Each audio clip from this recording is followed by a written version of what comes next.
He truly believed he was just doing the right thing.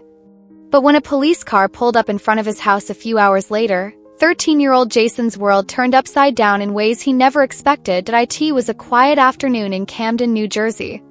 The sun was low in the sky, casting long shadows across the neighborhood as kids slowly made their way home from school. Jason, a bright and curious 13-year-old, was walking down Franklin Avenue like he always did. His backpack bounced with each step, one of the straps flapping loosely against his side. He had just wrapped up a tough math quiz and was replaying the problems he didn't finish, trying to figure out what he could have done differently. That's when something caught his eye. Lying on the sidewalk near a cracked section of curb was a wallet. Jason stopped in his tracks and looked around to see if anyone else had noticed. The street was almost empty, except for a dog barking loudly behind a chain-link fence. Carefully, Jason reached down and picked up the wallet. It was made of worn leather, with scuffed corners showing its age.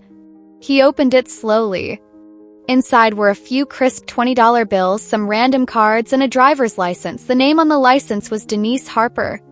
Her address wasn't far, just a few blocks away. Jason paused.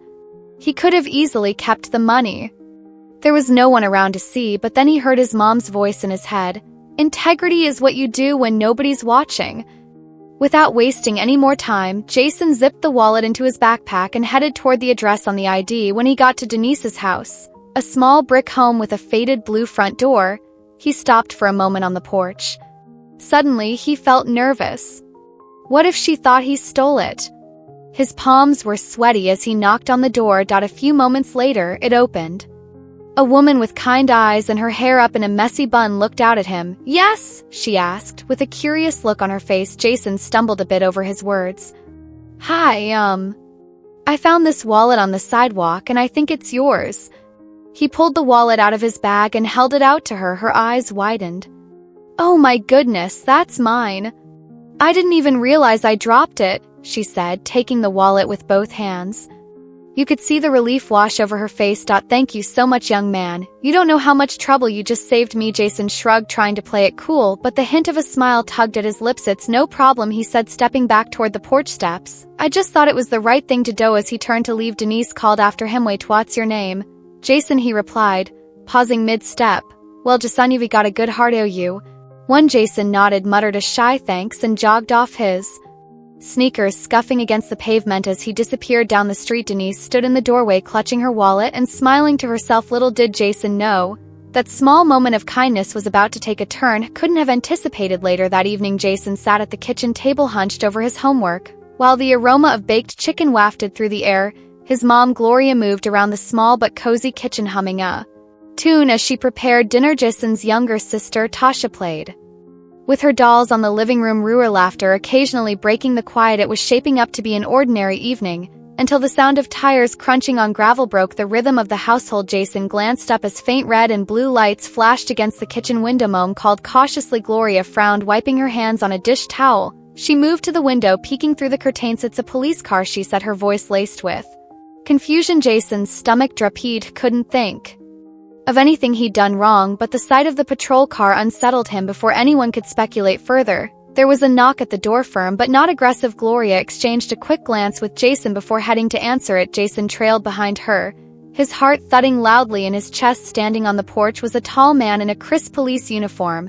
His face was stern, but his eyes carried a glimmer of something that wasn't quite a seriousness. "Good evening, month officer," said politely Jason.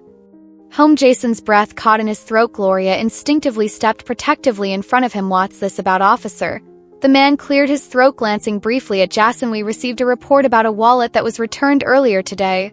I'd like to ask Jason a few questions." Jason stepped forward, his voice trembling slightly. "Yes, sir. I gave the wallet back," Jason said. "I found it on the sidewalk." The officer narrowed his eyes a bit and leaned in slightly, studying Jason's face. "And you're absolutely sure you didn't take anything out of it before returning it?" Jason's mouth fell open. "What? No. I didn't take anything." Gloria's tone sharpened immediately. "Hold on just a minute. My son did the right thing, and now you're accusing him of stealing?"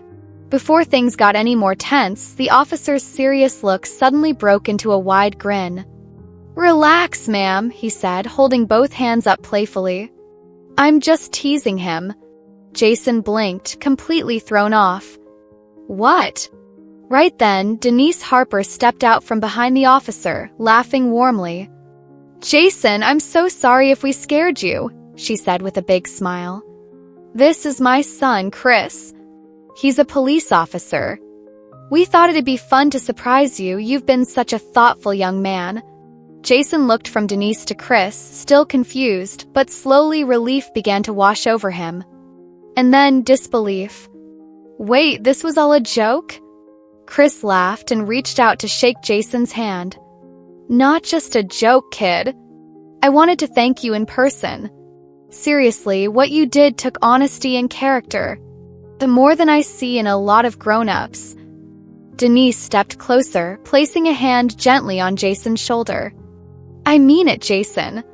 What you did today meant the world to me. Not everyone would have gone out of their way to bring something back like that. You could have ignored it. But you didn't. That matters.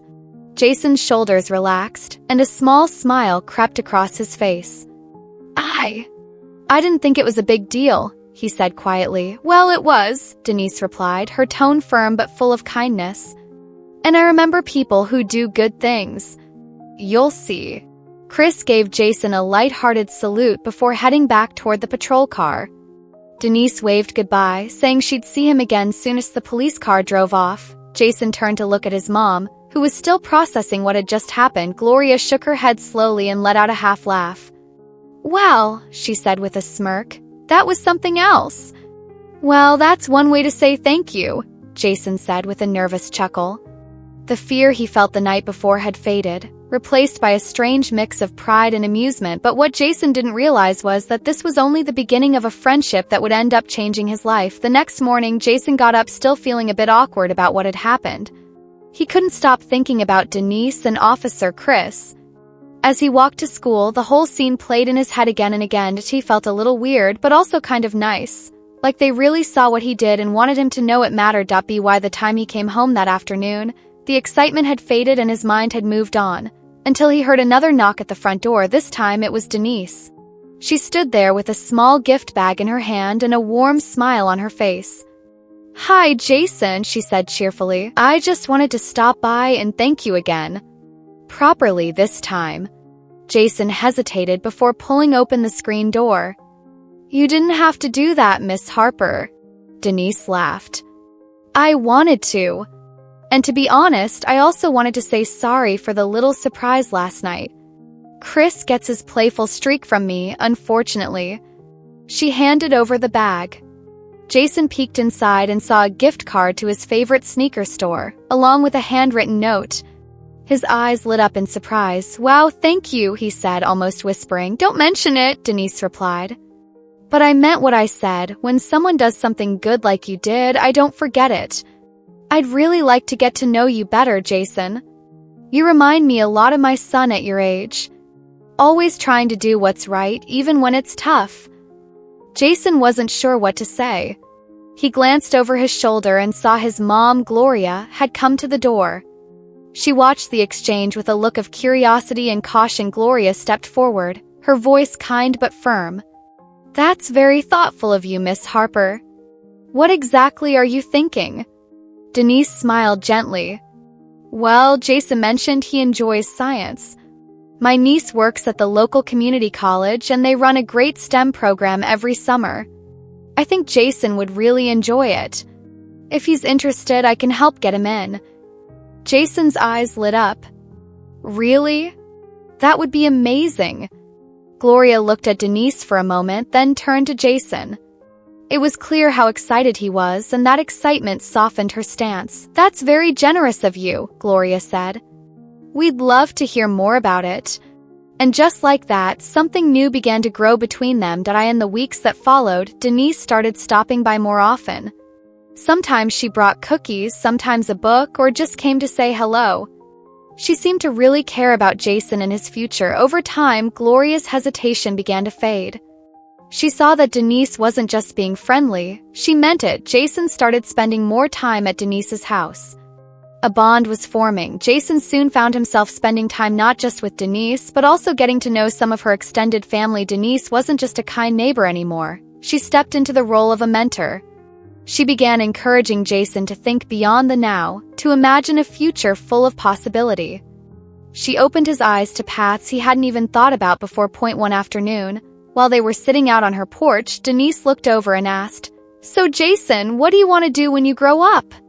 Jason paused to think. "I want to be an engineer. I like putting things together. My teacher says I'm pretty good at math." Denise nodded slowly, a proud smile on her face. "That's a wonderful goal, Jason. And you know what? You're going to get there. I'm going to do everything I can to help you reach it." And she meant every word. Denise helped Jason get involved with a local robotics club. She sat with him to fill out scholarship applications and introduced him to people in her circle who could help guide him in the right direction. But for Jason, it wasn't just the help that mattered, it was that someone truly believed in him. Denise's belief gave him the boost he needed to see what he could become. He gave him the confidence to dream bigger and believe that he could actually get there. And it wasn't just Denise giving support. Jason began giving it right back. She shared stories from her own life, her struggles and challenges, and Jason would listen closely. His quiet strength and thoughtful words gave her comfort too. He reminded her that even small acts of kindness could go a long way and create something meaningful. Their connection became something special, more than just neighbors helping each other. Their bond grew stronger with time, and pretty soon it felt like they were family. Over the next few months, their friendship only grew. Jason started spending more time at Denise's house, learning not only from her but also from her friends and family, who welcomed him with open arms. Then one day, Denise invited both Jason and Gloria to a small event she was hosting at a community library in Camden.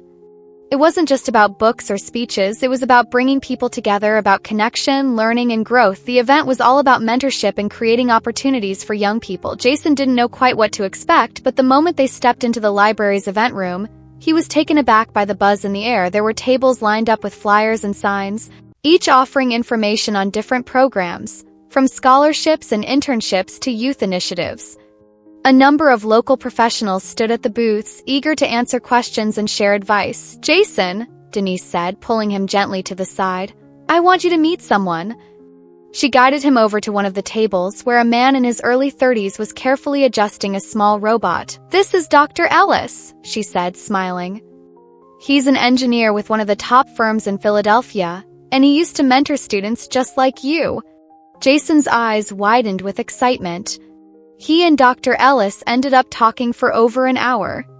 They dove into conversations about coding, robotics, and engineering. For the first time, Jason could picture himself working in that world one day. As the event wrapped up, Jason turned to Denise and hugged her, something he didn't often do. "I don't even know how to thank you for all this," he said sincerely. "You don't need to," Denise replied with a kind smile. "Just promise me you'll keep believing in yourself, no matter what." Jason held on to that promise, especially when things got tough. One of those tough moments came just a few weeks later. He had signed up for a robotics competition through the club Denise had helped him join. Jason had put a lot of work into building his robot and felt good about the design, but when it was time to present, nerves took over. Standing in front of the crowd with all eyes on him, Jason froze. He couldn't find the words to explain how it worked. The pressure got the best of him. Afterward, he sat quietly on the curb outside the venue, staring down at the parts of his robot in silence. Denise spotted him and came over, her face full of concern. "What happened in there?" she asked softly, sitting beside him. Jason shook his head, clearly upset. "I blew it," he muttered. "I couldn't even explain what I made. Everyone else was way better than me."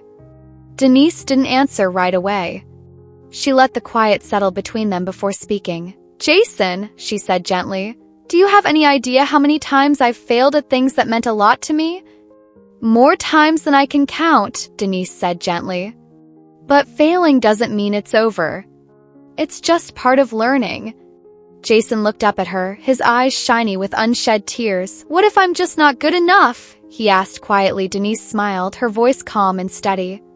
"Jason, you are more than good enough. And if you ever forget that, I'll be right here to remind you." Her words lit a spark in him. He wasn't going to let that setback define him. He made up his mind to fix his presentation and try again at the next competition, this time with help from the support system Denise had helped him build. The weeks after that first competition marked a big shift in Jason's mindset. With Denise cheering him on, he threw himself into improving his robot and practicing his presentation skills. Denise even invited Dr. Ellis over for one-on-one coaching sessions. Jason soaked up every bit of knowledge, not just about robotics, but about how to prepare, how to stay calm under pressure, and how to believe in himself. When the day of the next competition arrived, Denise showed up early to pick Jason up.